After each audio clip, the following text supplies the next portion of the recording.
बिस्मिल्लाहिर्रहमानिर्रहीम। अस्सलाम वालेकुम। पाकिस्तान फ्रंट में सलमान हैदर। ईरान के खिलाफ जंग में सदर ट्रंप यूं लगता है कि ईरानी ट्रैप में बुरी तरह फंस गए हैं, जिसकी वजह से वो खासे परेशान दिखाई देते हैं, जिसका इजहार उनके हालिया इंटरव्यूज, मीडिया से गुफ्तगू और सोशल मीडिया बयानात से हो रहा है। मुबस्सिरीन के मुताबिक यूं लगता है कि तैयारों की तबाही, रेस्क्यू ऑपरेशन में होने वाले नुकसानात और जंग के दौरान ईरानी फोर्सेस की गैर मामूली मज़ाहमत सदर ट्रंप के हवास पर सवार हो चुकी है। यही वजह है कि फ्रस्ट्रेशन में वो ईरान को धमकियों और गालियों पर उतर आए हैं, जिस पर अमेरिका के अंदर से ही नहीं दुनिया भर से तनकीद और तहफ़्फ़ुज़ात सामने आए हैं। चक शूमर, बर्नी सैंडर, क्रिस मर्फी और टायलर ग्रेन समेत कई सीनियर अमेरिकी सियासतदानों ने ट्रंप को पागल करार देते हुए 25वीं तरमीम लागू करके सदर को हटाने का मुतालबा किया है। दूसरी जानिब आबनाए हुर्मुज़ के लिए सदर ट्रंप की नई डेडलाइन का काउंटडाउन जारी है। सदर ट्रंप की मुआहदे के लिए डेडलाइन का वक्त मंगल की रात 8 बजे ईस्टर्न टाइम है, जो ईरान में बुध की सुबह 3:30 और पाकिस्तानी वक्त के मुताबिक बुध की सुबह 5 बजे है। सदर ट्रंप ने ईरान को धमकी देते हुए कहा है कि मंगल का दिन ईरान में पावर प्लांट डे और ब्रिज डे होगा, दोनों ही एक साथ लपेट में आएंगे। अब नया हुर्मुज़ को खोलो वरना तुम जहन्नुम में धकेल दिए जाओगे। एमनेस्टी इंटरनेशनल की सरबराह अनीस कालामार ने सदर ट्रंप की धमकियों को काबिल नफरत करार दिया है। ईरान के नायब वजीर खारजा काजिम गरीबाबादी ने कहा कि ईरानी शहरी इंफ्रास्ट्रक्चर से मुतालिक ट्रंप की धमकियां जंगी जराइम और अक़वाम मुत्तहिदा चार्टर के आर्टिकल 2 की शेख 4 की खिलाफ वर्जी है। ईरानी वजीर खारजा अब्बास इराक़ची ने कहा कि अगर अमेरिका ने ईरान के शहरी इंफ्रास्ट्रक्चर पर हमला किया तो ईरान की तरफ से फैसला कुन और भरपूर जवाब दिया जाएगा। दूसरी तरफ रूस ने मुतालबा किया है कि अमेरिका को अल्टीमेटम की जुबान तर्क कर देनी चाहिए और वाशिंगटन को सूरत हाल की बेहतरी में अपना किरदार अदा करना होगा। रूसी वजीर खारजा ने कहा कि फरीकैन को सफारती कोशिशों को नुकसान पहुंचाने वाले इकदामात से गुरेज करना चाहिए। चीनी वजीर खारजा कहते हैं कि अब नया हुर्मुज़ के बहरी रास्ते की बहाली जंग बंदी से ही मुमकिन है। ईरानी खातिमुल अंबिया हेडक्वार्टर के तर्जुमान ने कहा कि शहरी अदाब पर हमले का ईरान की तरफ से 2 गुना जवाब दिया जाएगा। कुछ भी हो जाए, अब नया हुर्मुज़ से अमेरिका और इसराइल को कभी गुजरने नहीं देंगे। ऐसे वक्त में जब दुनिया मशरिक़ वुस्ता की सूरत हाल से परेशान है, ईरान और अमेरिका के दरमियान जारी कशीदगी के खात्मे के लिए एक अहम सफारती पेशरफ्त सामने आई है, जिसके तहत एक ऐसा मंसूबा दोनों ममालिक को पेश किया गया है जो अब नया हुर्मुज़ को दोबारा खोलने का रास्ता हमवार कर सकता है। रॉयटर्स के मुताबिक पाकिस्तान एक बार फिर मरकजी सालिस के तौर पर सामने आया है, जिसमें फील्ड मार्शल आसिम मुनीर मसालती कोशिशों को फ्रंट से लीड कर रहे हैं। फील्ड मार्शल आसिम मुनीर की कोशिशों से जंगबंदी और कशीदगी के खात्मे के लिए पाकिस्तान ने एक फ्रेमवर्क ईरान और अमेरिका के साथ शेयर किया है। इस मंसूबे में 2 मराहल पर मुश्तमिल हिकमत अमली शामिल है, जिसके तहत पहले फौरी जंगबंदी और इसके बाद एक जामे मुआहदा तय किया जाएगा। इन मुज़ाकरात में पाकिस्तान वाहिद राब्ता चैनल के तौर पर किरदार अदा कर रहा है। रॉयटर्स के मुताबिक जंगबंदी फ्रेमवर्क की तैयारी के लिए फील्ड मार्शल आसिम मुनीर रात भर अमरीकी नायब सदर जेडी वैंस, खसूसी एलची स्टीव विटकॉफ और ईरानी वजीर खारजा अब्बास इराक़ची से मुसलसल राब्ते में रहे। रिपोर्ट के मुताबिक ईरान और अमेरिका की जानिब से ग्रीन सिग्नल मिलने के बाद इब्तदाई मफाहमत का एक MOU तैयार होगा, जिसे पाकिस्तान के जरिए इलेक्ट्रॉनिक तौर पर हतमी शक्ल दी जाएगी। रिपोर्ट के मुताबिक ईरान और अमेरिका के दरमियान जंगबंदी मुआहदे को इस्लामाबाद मुआहदे का नाम दिया जा रहा है, जिसके तहत इब्तदाई तौर पर अब नया हुर्मुज़ को फौरी तौर पर खोला जाएगा। फिर 15 से 20 रोज के दौरान जंग बंदी के लिए जामे फ्रेमवर्क तैयार किया जाएगा। मुआहदे में ईरान की जानिब से जौहरी हथियार ना बनाने की यकीन दहानी के बदले पाबंदियों में नरमी और मुंजमद असासों की बहाली शामिल हो सकती है। मुबस्सिरीन के मुताबिक उम्मीद है कि पाकिस्तान की कोशिशों से जल्द खित्ते में अमन कायम हो जाएगा। अमरीकी खबर रसाई इदारे एसोसिएटेड प्रेस के मुताबिक 2 ज़राए ने इसे बताया कि पाकिस्तान, मिस्र और तुर्की की जानिब से मुख्तलिफ तजावीज़ पर मुश्तमिल ये मुसवदा तैयार किया गया है, जो कई रोज से जंगबंदी की कोशिशें कर रहे हैं। ज़राए के मुताबिक इन ममालिक को उम्मीद है कि 45 रोज़ा जंगबंदी के दौरान बातचीत के बाद इस जंग के मुस्तकिल खात्मे की राह हमवार हो सकती है। ईरान की वज़ारत खारजा के तर्जुमान का कहना है कि अमेरिका इसराइल जंग के खात्मे के लिए सालसों की कोशिशों के जवाब में ईरान ने अपना मुसवदा तैयार कर लिया है। मुनासिब वक्त पर तफसीलात का ऐलान किया जाएगा। तर्जुमान ईरानी वज़ारत खारजा ने कहा है कि हम आर्जी जंगबंदी नहीं, मुस्तकिल अमन चाहते हैं। मुस्तक़बिल में कोई भी जंग जो रोकने के लिए ठोस ज़मानत दी जाए। सीनियर ईरानी हुक्काम का कहना है कि किसी फैसले के लिए किसी किस्म की डेडलाइन या दबाव को भी कबूल नहीं करेंगे। आर्जी जंगबंदी के बदले अब नया हुर्मुज़ नहीं खोलेंगे। पाकिस्तानी वज़ारत खारजा के तर्जुमान ताहिर हसन इंदराबी ने जंग के खात्मे के लिए किसी मुजवज़ा फ्रेमवर्क पर किसी भी किस्म के तबसरे से गुरेज किया है। अल जज़ीरा से गुफ्तगू में ताहिर इंदराबी ने कहा कि हमारा वाज़ेह मौक़िफ़ है कि अमन का अमल जारी है। ڈونلڈ ٹرمپ کی دھمکی اپنی جگہ، پاکستان ایز اے مصالحت کار کس پوزیشن پر کھڑا ہے، اس پر بات کر لیتے ہیں۔ نامور صحافی ہیں، سینئر تجزیہ کار ہیں اویس توحید صاحب۔ اویس توحید صاحب، صدر ٹرمپ کی دھمکیاں بھی ہیں، گالیاں بھی ہیں، آپ کو کیا لگتا ہے کہ جنگ کی شدت میں اضافہ ہونے جا رہا ہے، یا جو پاکستان کوششیں کر رہا ہے، اسلام آباد ایکارڈ کی باتیں شروع ہو چکی ہیں، کوئی بڑا بریک تھرو اگلے چند گھنٹے میں متوقع ہے؟ شکریہ سلمان۔ دیکھیے، جو ڈونلڈ ٹرمپ کی دھمکی تھی، اس کی زبان نہ وہ سفارتی زبان تھی، نہ وہ تہذیب کے دائرے میں زبان تھی، اور جو بھی ڈپلومیسی کو سمجھتے ہیں وہ یہ سمجھتے ہیں کہ اس طرح کی زبان کوئی بھی استعمال کرے عالمی لیڈر، تو اس کا مطلب ہے یا تو وہ فرسٹریشن کا شکار ہے یا پھر ایک بہت مصیبت کے اندر پھنسا ہوا ہے۔ الٹیمیٹم اپنی جگہ پہ، امریکہ کی سپر پاور ہونا اپنی جگہ پر، لیکن ڈونلڈ ٹرمپ نے شاید یہ خیال میں بھی نہیں تھا ان کے کہ یہ جنگ 6 ہفتے تک چلے گی، اور جس وقت دھمکی دے رہے ہوں گے اس وقت وہ بیلسٹک میزائل جو ہیں وہ یہ آئرن ڈوم کو اسرائیل کے پینیٹریٹ کر سکتے ہوں گے۔ ایران ان 6 ہفتوں کے اندر اسٹریٹ آف ہارمز پہ اپنا کنٹرول قائم رکھ سکے گا۔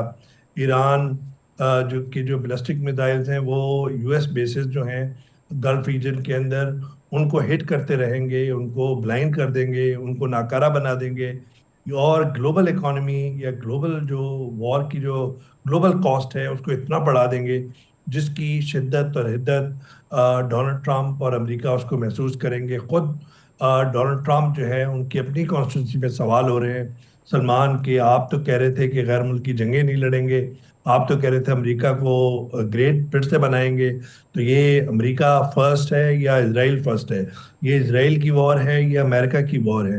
تو جب ان کو خود سوال ہو رہے ہیں تو وہ چاہتے ہیں کہ ایگزٹ روٹ ہو، اور لوگ یہی سمجھتے ہیں جو اچھی طرح باریک بینی سے امریکہ کے سسٹم کو سمجھتے ہیں، اسٹیبلشمنٹ کو سمجھتے ہیں، وہ یہ سمجھتے ہیں کہ ڈونلڈ ٹرمپ شاید اس طرح کا سمجھ رہے تھے کہ وینزویلا 2 ہوگا، ہوگا، اور وہ ایلیمینیٹ کر دیں گے سپریم لیڈر کو، اور ایران دھڑام سے نیچے ہوگا اور رجیم چینج ہوگی وغیرہ وغیرہ۔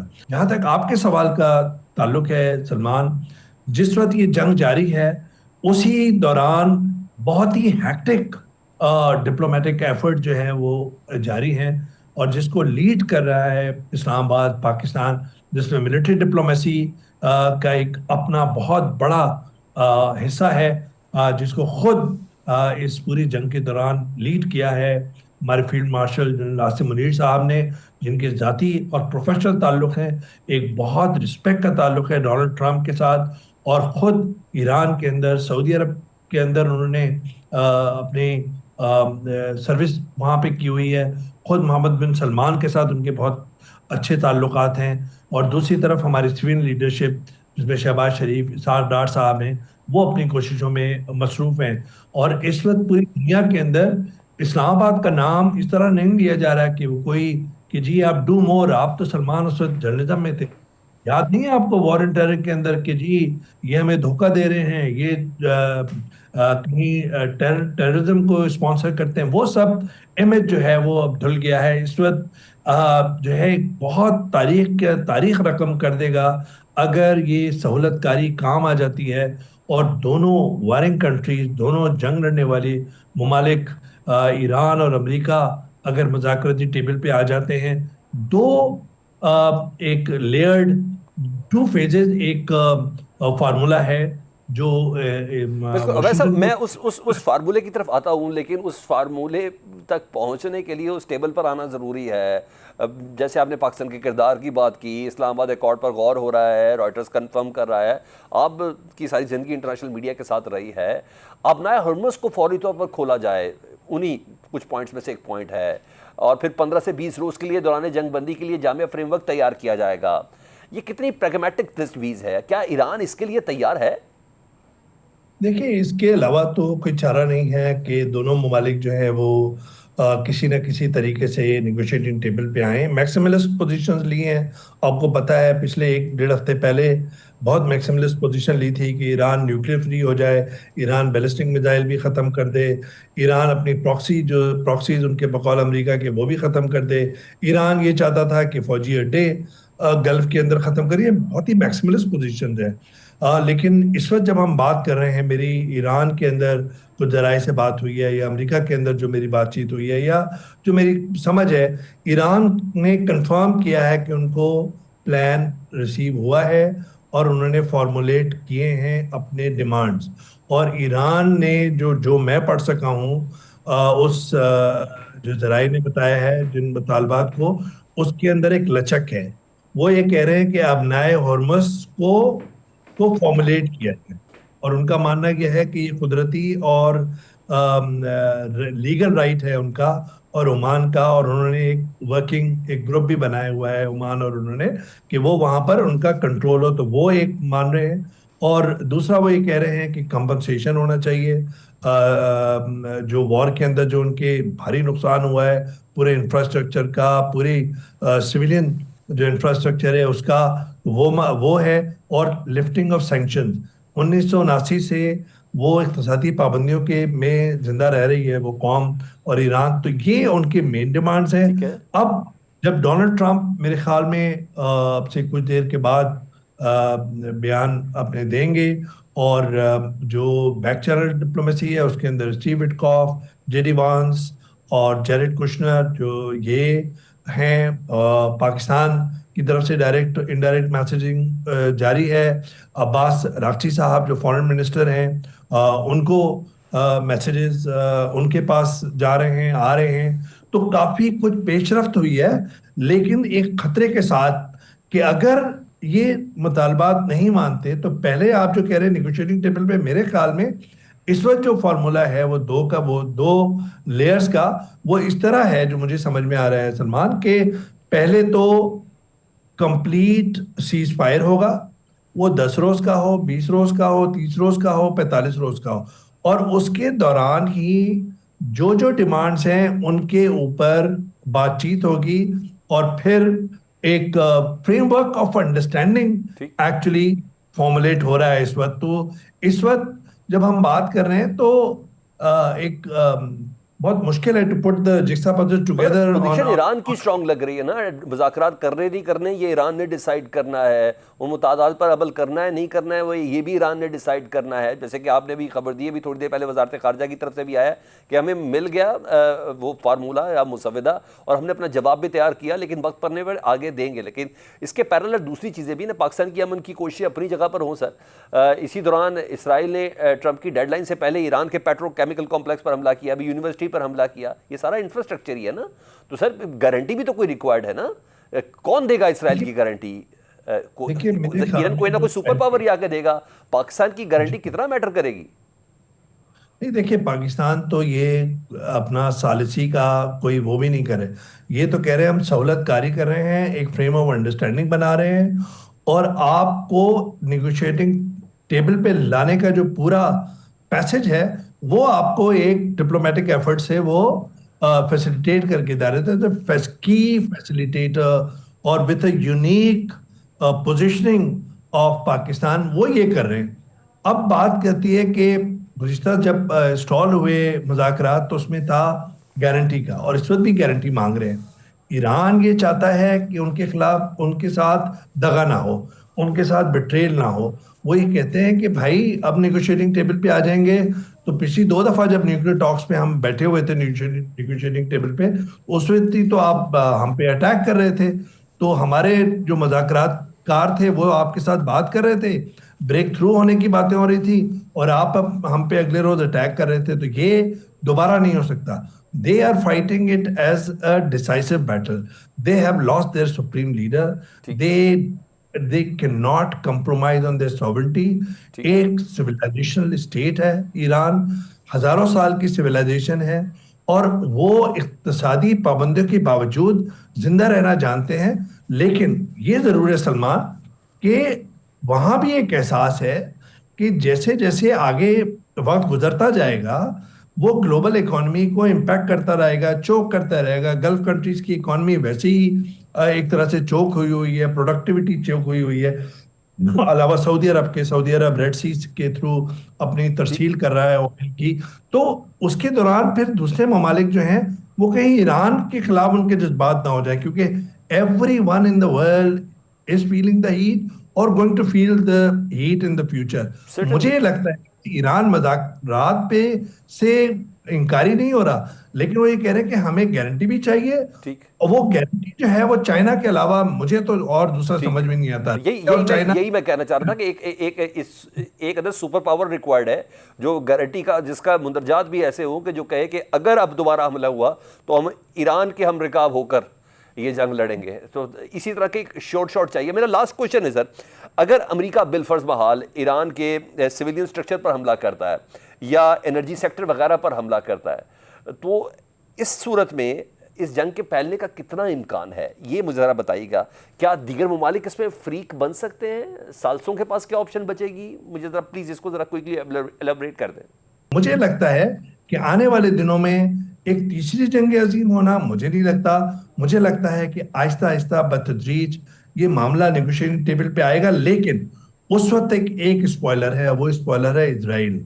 जो भी मुज़ाकरात के करीब तरीन होता है आदमी, शख्सियत, उसको वो निशाना बनाते हैं, वो चिंगारी भड़काते हैं और वो अमेरिका को कहीं दोबारा इस जंग के अंदर दोबारा ना धकेल दें, उसका खतरा है और खतरा हमेशा रहेगा। इसी वजह से सालसी की कोशिशें, मुज़ाकरात की कोशिशें काफी सहल तरीके से, आसान तरीके से की जा रही हैं और उनको पब्लिसाइज नहीं किया जा रहा। ठीक, बहुत शुक्रिया। अवैस तौहीद साहब सीनियर तज़कियाकार हमसे बात कर रहे थे। हुकूमत और उनके इत्तेहादी इस सिलसिले में क्या सोच रहे हैं, इस पर हमने स्टूडियो में दावत दी है। नताशा दौलताना साहिबा पीपल्स पार्टी की सीनियर रहनुमा हैं, मेंबर कौमी असम्बली हैं।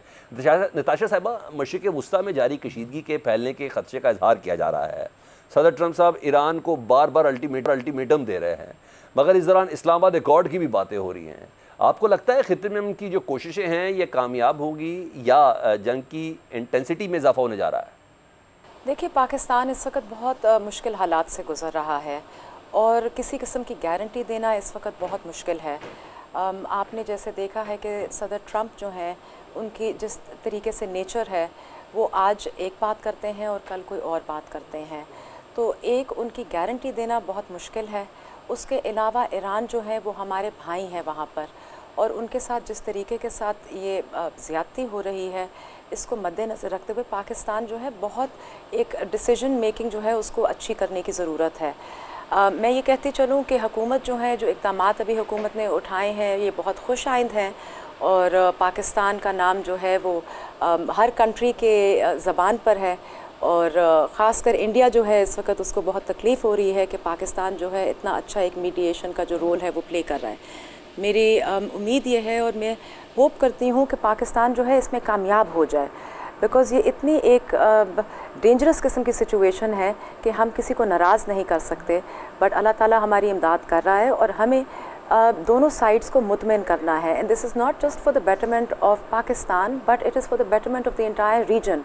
और जब मैं रीजन की बात करती हूँ तो जैसे आपने देखा कि ये वॉर जो है, जिस तरीके से ये जंग शुरू हुई, ये सिर्फ रीजनल जंग नहीं है, इसके असरात जो हैं वो एक इंटरनेशनल तौर पर जा रहे हैं। तो हमें इन सब चीज़ों को मद्देनज़र रखना है और उम्मीद करनी है कि हमारे जो ये हालात हैं ये बेहतर हो जाए। अच्छा ताशा साहबा, एक अदद मुसव्वदा शेयर हुआ है इधर अमेरिका के साथ, इधर ईरान के साथ, और कहा जा रहा है कि उस मुसव्वदे को बनाने में पाकिस्तान का, मिस्र का, तुर्की का बड़ा हाथ है। खैर कुछ होप्स तो हैं अगले चंद घंटों के हवाले से, लेकिन सदर ट्रंप रोज़ाना की बुनियाद पर, जैसे आपने बताया कि बयानात भी बदल रहे हैं। भीगा एक पॉलिटिशियन बताएं, वो कंफ्यूज हैं, फ्रस्ट्रेटेड हैं, क्योंकि वो धमकियाँ, गालियाँ, ये तमाम चीज़ों का बड़ा आज़ादाना इस्तेमाल कर रहे हैं ईरान से मुतालिक। देखिए, मैं ये कहती चलूँ यहाँ पर कि सदर ट्रंप ने कुछ पॉलिटिक्स का रुख जो है वो चेंज कर दिया है। स्पीच डिलीवरी का भी जो रुख है वो चेंज कर दिया है। पहले हम जैसे देखते थे कि डिप्लोमेसी के तहत बहुत सारी मुश्किलात के जो हल निकल आते थे, बट अब जो है वो बहुत ब्लेम गेम चल रही है और एक किस्म से आप कह लें कि थ्रेटनिंग किस्म की सिचुएशन जो है वो उन्होंने बना दी। लास्ट अगर आप उनकी तकरीर देखें तो उसमें उन्होंने बड़े गंदे अल्फाज इस्तेमाल किए और मुझे ऐसा लगता है कि एक सदर को इस तरह के अल्फाज जो हैं वो ज़ेब नहीं देते कि वो इस्तेमाल करें। तो ये ना कि सिर्फ एक प्रेसिडेंट सेट कर रहे हैं for other countries also, but मुझे ऐसे लगता है कि अब थोड़े से पैनिक मोड में आ चुके हुए हैं, और जब पैनिक मोड में इंसान आता है तो जाहिर है वो फिर बहुत सारी बातें ऐसी भी कर जाता है जो उसको नहीं करनी चाहिए। باتیں چل رہی ہیں کہ جنگ کی آڑ میں 28ویں ترمیم آ رہی ہے، کیونکہ بلاول بھٹو صاحب مولانا فضل الرحمان صاحب کی ملاقات ہو گئی، پھر ایک فل فلیج ملاقات ہوئی بلاول صاحب سے اور ان کے وقت کی پرائم منسٹر صاحب سے. یہ جو جنگ کی وجہ سے فیول سبسڈی دی جا رہی ہے، کہا جا رہا ہے یہ NFC کا حصہ کم کر کے پوری ہوگی. Is that? دیکھیں جہاں تک آپ نے مولانا صاحب کی ملاقات کی بات کی، دیکھیں ملاقات تو بہت سارے لیڈرز کرتے رہتے ہیں. میں کہوں گی کہ یہ کوئی ایسی ملاقات نہیں ہے کہ جس کے اوپر ملاقاتوں میں پھر ترمیم ہو جاتی ہے نا، یہ بڑا کی ہی مسئلہ ہے. کوئی ایجنڈا ہو. اس میں آپ کے جو پارٹی کے جب لیڈرز ہوتے ہیں بے شک ملاقاتیں کرتے ہیں، but that does not mean کہ آپ کی کوئی ترامیم کی کوئی آپ کی آئینی ترامیم کی ہی بات ہو. اس میں آپ کی سافٹ الائنمنٹ ہوتی ہے، اس میں آپ کی کوآرڈینیشن ود ان پارٹیز ہوتی ہے، تو ہمیں اس چیز کو فروغ دینا چاہیے. جہاں تک 28ویں ترمیم کی اگر آپ بات کرتے ہیں تو آئی تھنک کہ یہ اس وقت تو کوئی چیز، یا تو آپ کہیں کہ مولانا صاحب اور بلاول صاحب نے کوئی آگے پریس کانفرنس کی ہو یا کوئی پریس ریلیز کی ہو، جو کہ انہوں نے نہیں کی.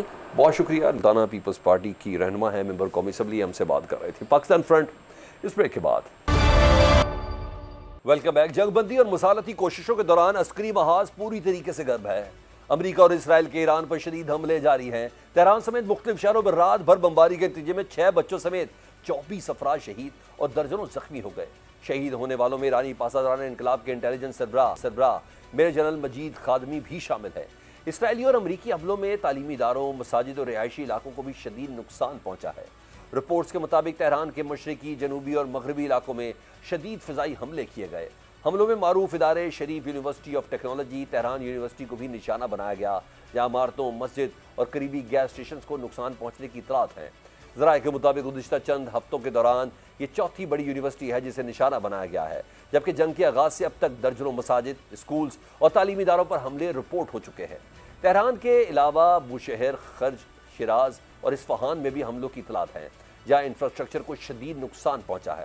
امریکہ اور اسرائیل کی جانب سے ایران کے صوبہ بوشہر میں ایک اور حملہ کیا گیا، جہاں ایک بڑا جوہری بجلی گھر بھی واقع ہے.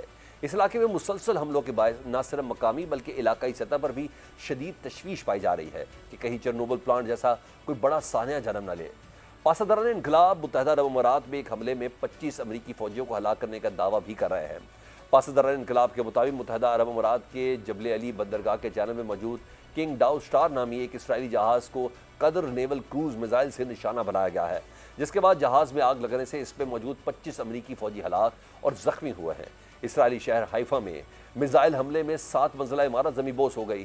عمارت گرنے سے 4 افراد زخمی ہو گئے، 3 لاپتہ ہیں. اب دیکھنا ہے کہ مشرق وسطیٰ میں پھیلتی جنگ آنے والے دنوں میں کیا رخ اختیار کرتی ہے. اسرائیل اور امریکہ کی جانب سے ایران پر جارحیت اس وقت مسلط ہے. اس پر بات کرتے ہیں ایران سے سینئر صحافی جان حسین سے. جان، ایران پر امریکہ اور اسرائیل کی جانب سے تعلیمی ہوں، مساجد ہوں، رہائشی علاقے ہوں، وہاں حملے رپورٹ ہو رہے ہیں، اور یہ بتائیے گا اوورآل اور ویکینڈ پر تہران سمیت مختلف شہروں میں کیا صورتحال رہی؟ بہت بہت شکریہ سلمان بھائی مجھے بلانے کے لیے. یہاں پہ اگر بات کریں ویکینڈ کی سچویشن کی تو کل بہت بڑے پیمانے پہ جو ہے وہ حملے ہوئے ہیں. تہران کے اندر، کرج کے اندر، شیراز کے اندر، اصفہان کے اوپر، مطلب یو نیم اٹ، بہت سارے شہروں میں. قم کے اندر بھی جو مذہبی قم جو ایک ریلیجس سینٹر ہے وہاں پہ بھی شہر کے اندر جو ہے وہ حملے کیے گئے ہیں. شیراز یونیورسٹی کو آپ نے خود ہی دیکھ لیا ہوگا کہ شیراز یونیورسٹی کے اوپر کس طریقے سے تباہی مچی ہوئی تھی، اور وہاں جو شیراز یونیورسٹی کی مسجد تھی وہ کس طریقے سے جو ہے وہ ڈیمیج ہوئی ہے. اور اس کے ساتھ ساتھ ابھی جو انہوں نے اپنا جو فیس شروع کیا ہے وہ فیکٹریز کو ہٹ کر رہے ہیں. فار ایگزامپل اسٹیل فیکٹریز تو پہلے تھیں، ایلومینیم فیکٹریز بھی تھیں، لیکن اب جو فوڈ پروسیسنگ فیکٹریز ہوتی ہیں جو کھانا بیسکلی جو ہے وہ پیکج کرتی ہیں، ان فیکٹریز کو بھی نشانہ بنانا شروع کر دیا ان لوگوں نے. کل رات کو اتنا دھواں تھا کہ آزادی اسکوائر پہ باقاعدہ آپ کو نظر آ رہا تھا کہ دھواں ہی دھواں جو ہے وہ پورے تہران کے اندر ہو رہا تھا. تو they are trying their best کہ وہ حملے کریں، لیکن ایران جو ہے وہ نہیں رکا. ایران نے جوابی کارروائی بھی کی، 98 پہ آپ کے سامنے گئی ہے. تو بالکل یہ تو اسکول اور یونیورسٹیز پہ بالکل بھی مراوت نہیں کر رہے. تیسری یونیورسٹی ابھی انہوں نے شاٹ ڈاؤن کی ہے. اور جو یونیسکو ہیریٹیج سائٹس ہیں، برجز ہیں، اسکولز ہیں، کسی کے اوپر بھی بلا تکلف جو ہے وہ ہٹ کر دیتے ہیں یا ڈیمیج کر دیتے ہیں کبھی. ٹھیک. اچھا، ہم پچھلے 24 گھنٹے میں آپ کو دیکھ رہے ہیں، آپ مختلف میڈیا ہاؤسز پہ، اپنے یوٹیوب پہ، واٹس ایپ پیجز پہ، ان تمام میں کافی اپڈیٹ ہے. ذرا آپ تھوڑا سا بتائیں، امریکہ نے اپنے پائلٹ کو رہا کر کے کس طرف لے کے گیا تھا، یہ بتائیں. اور دوسرا، جو ریسکیو آپریشن میں امریکہ کو کتنا نقصان ہوا ہے، کیونکہ دعویٰ تو ان کا یہ کہ ہم نے ریسکیو آپریشن کے دوران ایران میں اپنے طیارے خود تباہ کیے ہیں. آپ کے پاس کیا معلومات ہے؟ یہ معذرت کے ساتھ یہ دیکھیں یہ وہی والی بات ہے. پہلے تو اگر میں سٹارٹ کروں, لوگ جب موازنہ کرتے ہیں نا ایران اور امریکہ کا, تو دونوں کو ایکول ٹرمز پہ دیکھتے ہیں. جہاں ایران کی ٹیکٹیکل اس کی بات آتی ہے, پہلے یہی ایران جب کمزور تھا, یہ کچھ نہیں کر پا رہا تھا, اس کا موازنہ نہیں ہوتا تھا امریکہ کے ساتھ. لیکن اب لوگ اس کو ایکول فوٹنگ پہ کہ پائلٹ کیوں نہیں بچایا, لوگ کہتے ہیں بھائی پائلٹ کیوں نہیں بچایا ایران نے. تو میرے خیال میں یو ایس کے لیے بڑی بات نہیں ہے کہ کوسٹل ریجن کے اندر 130 کلومیٹرز کے اندر, خوزستان کے اندر دہدش کے ایریا میں جو ہے وہ سخت لڑائی چل رہی تھی. پائلٹ کو نکالنے کے لیے دونوں ڈھونڈ رہے تھے. یو ایس کے پاس میری معلومات کے مطابق جو ہے وہ مطلب جو انہوں نے بتایا ہے اس کے زمرے میں پوری سچائی وہ نہیں بتا رہے, ابھی بھی پوری سچائی وہ نہیں بتا رہے. کچھ ایسی چیزیں ہیں جو وہ چھپا رہے ہیں, وہ چیزیں بھی سامنے آ سکتی کہ وہ ایگزیکٹلی اس پورے جو آپریشن ہے 25 جہاز وہ لے کے آئے, C-130 وہ لے کے آئے. مطلب آپ سوچیں اتنے سارے ٹروپس لانے کی کیا ضرورت تھی. آپ گراؤنڈ آفینسو کرنے والے تھے تو سمجھ میں آتا ہے, لیکن اگر آپ یہ صرف ایک پائلٹ کو چھڑانے کے لیے اتنے سارے ٹروپس کو لے کے آ رہے ہیں تو اٹ ڈزنٹ میک سینس. بہرحال یہ جو قبرستان پہ ایران نے بنایا, 2 بلیک ہاک, 2 C-130, 2 ان کے ریپر ڈرونز, یہ جو گرے, اور اس سے پہلے جو 7-8 جہاز پہلے بھی گر چکے تھے ایک دن پہلے, تو 48 آورز میں اتنا نقصان ہو گیا ایک پائلٹ کو بچانے کے لیے. اچھی بات ہے, چلے پائلٹ کو بچانے کے لیے وہ آ گئے اور لے لیا, لیکن بٹ دا پوائنٹ از کہ ایٹ واٹ کاسٹ. اور پائلٹ کو بھی جو ابھی تک سامنے نہیں آیا کہ پائلٹ کہاں ہیں, وہ جو لے کے گئے کویت, جہاں تک میری معلومات ہے کویت کے اندر جو کہہ رہے ہیں کہ لے کے گئے ہیں, تو اس کے اندر بھی نہیں پتا کہ وہ پائلٹ زندہ ہے, ایک پائلٹ زندہ ہے, ایک پائلٹ زندہ نہیں ہے. ٹھیک, بہت شکریہ. تہران سے جان حسین ہم کر رہے تھے. پاکستان فرنٹ اس بریک کے بعد. Welcome back. پاکستان رواں ماہ متحدہ عرب امارات کو $3.5 ارب کا قرض واپس کرنے جا رہا ہے, لیکن حالیہ دنوں میں اس حوالے سے قیاس آرائیاں زور پکڑ رہی ہیں, جبکہ حقیقت اس تاثر سے کہیں مختلف اور زیادہ گہری ہے. ایسا کرنے والے دونوں ممالک میں دہائیوں پر محیط اسٹریٹجک, اقتصادی, ثقافتی اور مذہبی تعلقات کو نظر انداز کر رہے ہیں. ایسے ناصر کو یہ سمجھنا ہوگا کہ پاکستان اور متحدہ عرب امارات کا رشتہ محض مالی لین دین تک محدود نہیں ہے, بلکہ یہ ایک برادرانہ اور دیرینہ شراکت داری ہے جس کی بنیاد باہمی اعتماد اور مشترکہ مفادات پر ہے. پاکستان یہ واضح کر چکا ہے کہ متحدہ عرب امارات کے ذخائر کی واپسی کوئی غیر معمولی پیش رفت نہیں, بلکہ موجودہ 2 طرفہ مالی معاہدوں کے تحت ایک معمول قابل ہے. دفتر خارجہ اور وزارت خزانہ اس حوالے سے گردش کرنے والے تبصروں کو مسترد کرتے ہوئے انہیں بے بنیاد قرار دے چکے ہیں. یقیناً دونوں ممالک کے درمیان مالی ٹرانزیکشنز کو تعلقات میں کمزوری یا دوری سے جوڑنا حقائق کے برعکس ہے. ماہرین کہتے ہیں کہ معمول کے مطابق آپریشن جیسے ڈپازٹس کی میچورٹی ایک مضبوط اور دیر پا اسٹریٹجک پارٹنرشپ کو متاثر نہیں کرتے. پاکستان اور متحدہ عرب امارات کے تعلقات ایک وسیع بنیاد پر قائم ہے, جہاں دفاع, معیشت, ثقافت, عوامی روابط سب شامل ہیں. وقتی قیاس آرائیاں یا مالی معاملات اس دہائیوں پر محیط اعتماد, تعاون اور بھائی چارے کو کمزور نہیں کر سکتے. یہ رشتہ نہ صرف دونوں ممالک کے لیے بلکہ پورے خطے کے استحکام کے لیے بھی ایک کلیدی حیثیت رکھتا ہے.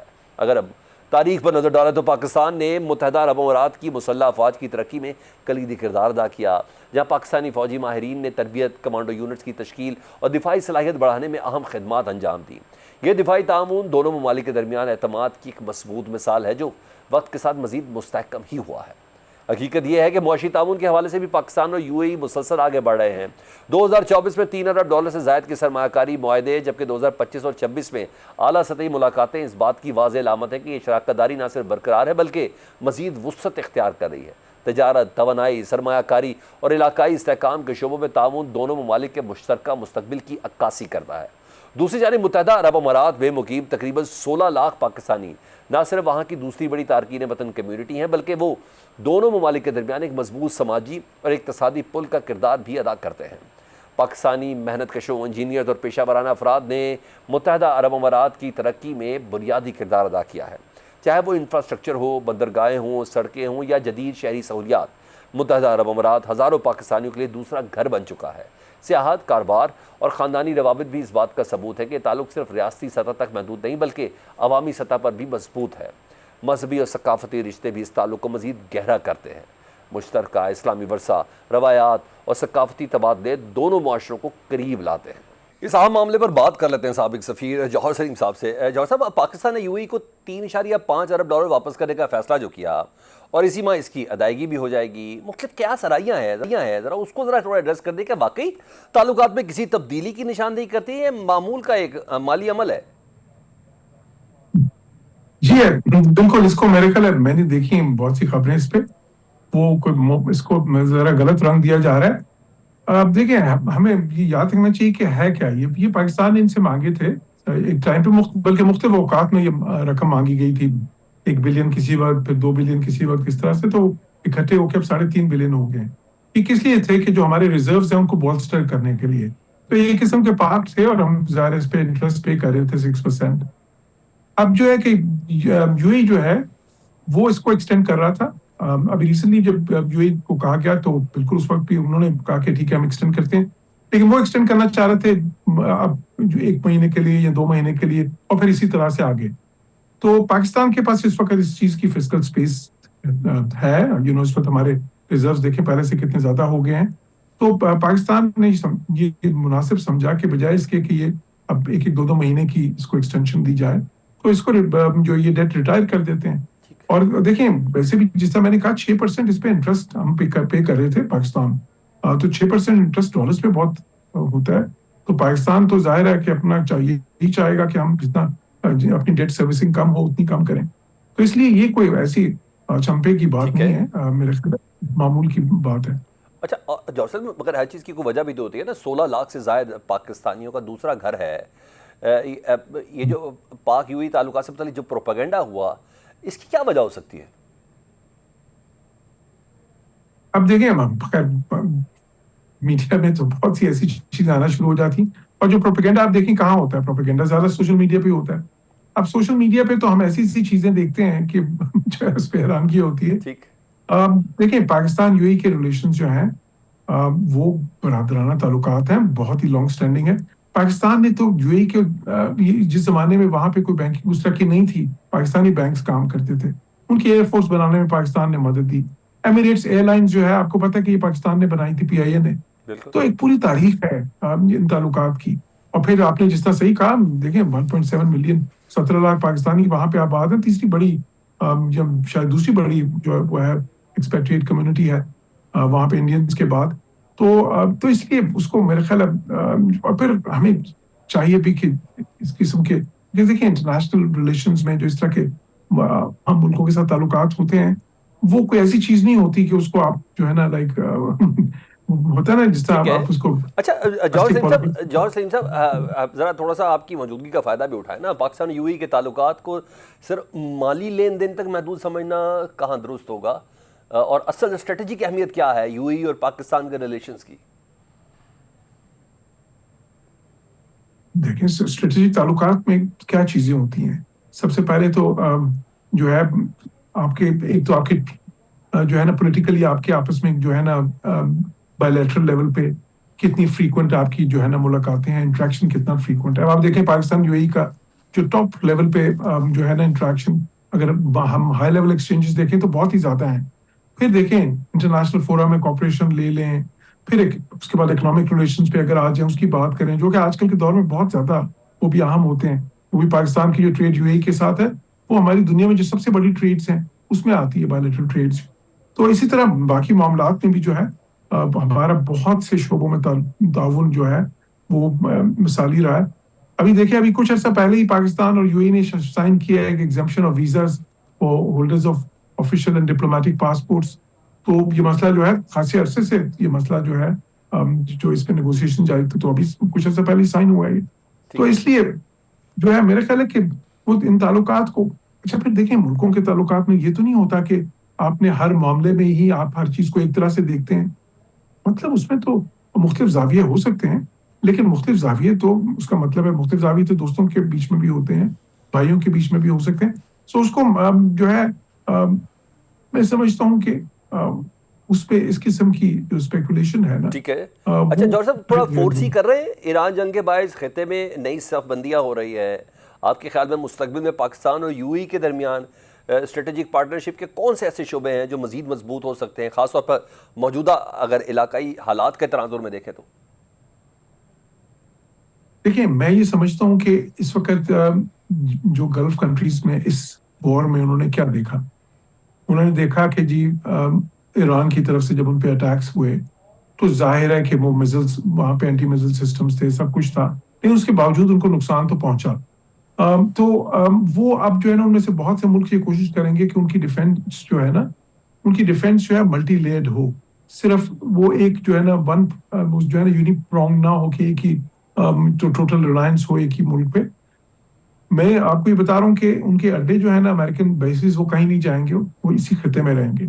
अमेरिका के साथ इनकी डिफेंस कॉपरेशन भी इन मुल्कों की वैसे ही रहेगी, बहुत अहम रहेगी, लेकिन उसमें इस चीज की गुंजाइश है कि उसको मजीद वो जो है ना मल्टीलेट करने के लिए दूसरे मुल्कों के साथ को भी इसमें शामिल करें, जिस तरह पाकिस्तान और सऊदी अरब का वो SMDA हुआ है, बहुत ही अहम था।